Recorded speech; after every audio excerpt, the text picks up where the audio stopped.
Hi, my name is Madeline Wallace, and today I'm going to be talking about a non-academic experience that has prepared me for graduate school. The non-academic experience that I'm going to talk about today is my time of being a Division I athlete. I'm currently a senior pitcher at Central Michigan University, where I compete at the highest level on the softball team. My motivation for playing is my family, especially my grandfather, who had a love for the game that he reflected onto all of us as we were growing up.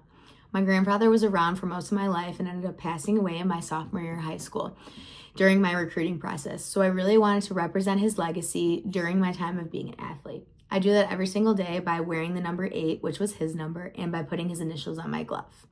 During my time as being a Division I athlete, I've learned so many lessons that I'm so grateful for every single day and have changed me for the better. The 2 lessons I'm going to specifically talk with you guys today are mental health and failure. First, mental health. I've learned that mental health for each person is different, and it's really important to actively listen to each person and what they need. Especially for myself, I've really learned my strengths and weaknesses of being an athlete, of my mental health on the field, off the field, in my personal life, and everything. I feel like being a Division I athlete has allowed me to understand my mental health more. Definitely was a bumpy road, but I'm forever grateful for it. And being on a team, I have that support system for my mental health through my coaches and my teammates, which made it even better to understand. This reflects into graduate school because obviously people are going to have their mental health stories, and it's very important to just be curious and not judgmental. And especially when I have clients are going to have their own mental health as well. And it's really important to just be an active listener and be there for what they need, because you never know what anybody is going through. So collegiate sports has really opened my eyes to how important mental health is and how important it is for somebody's personal growth. The next thing I'm going to be talking about is failure.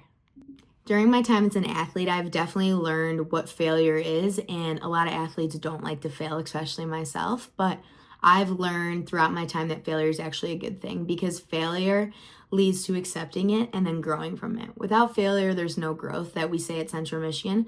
So I've kind of taken that saying into everything that I do, that it's okay to fail, but it makes you better at the end of the day.